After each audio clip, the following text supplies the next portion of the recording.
Hi ho, it's Silver with another happiness hack. We're devoting the entire month of June to the topic of self-care because my Facebook group, which is growing daily, we're now at 650-ish, told me in a poll that they wanted to talk about laughter, which was May, my birthday month, then self-care, which is this month, and then the month of July we're going to devote to the topic of self-talk. All wonderful topics that I really get excited about. This particular happiness hack has to do with a premise that I ran across when I was researching more things on self-care, and I love this. It's basically that self-care is not pampering yourself, it's parenting yourself, putting boundaries and limits on your behavior like a loving parent would.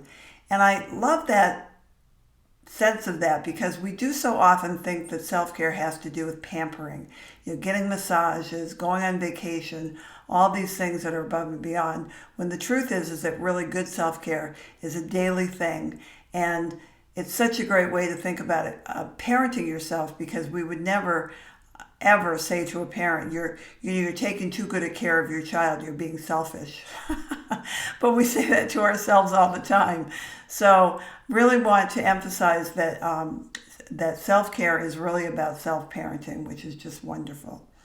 So this week's happiness hack is be your own loving parent.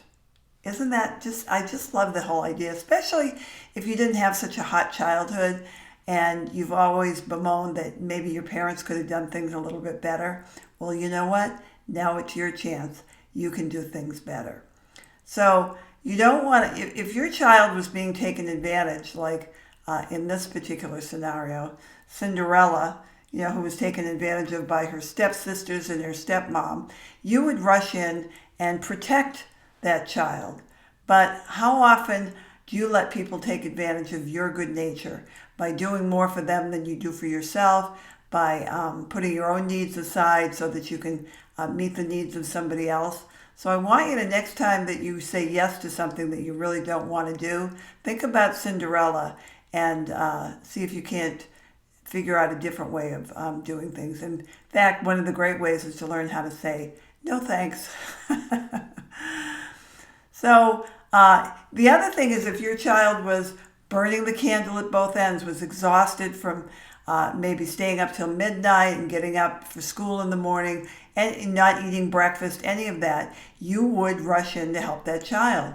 Well, I want you to do the same for you, because if you're not going to parent yourself well, who is?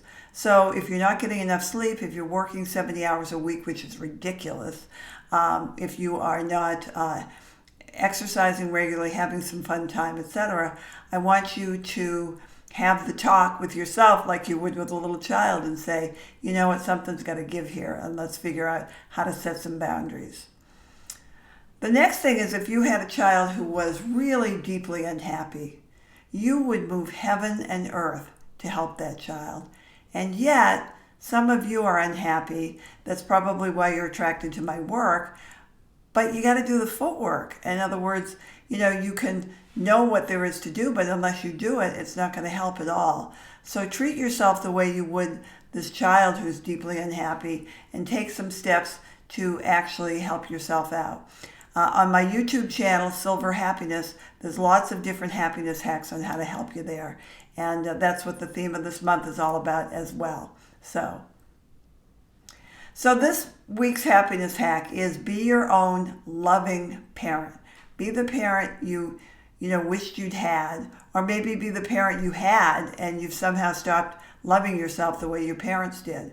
But honestly, you deserve to be happy, and it is possible. So I want you to, take care of yourself like that loving parent just deep inside you that's really dying to come out and really make you happy.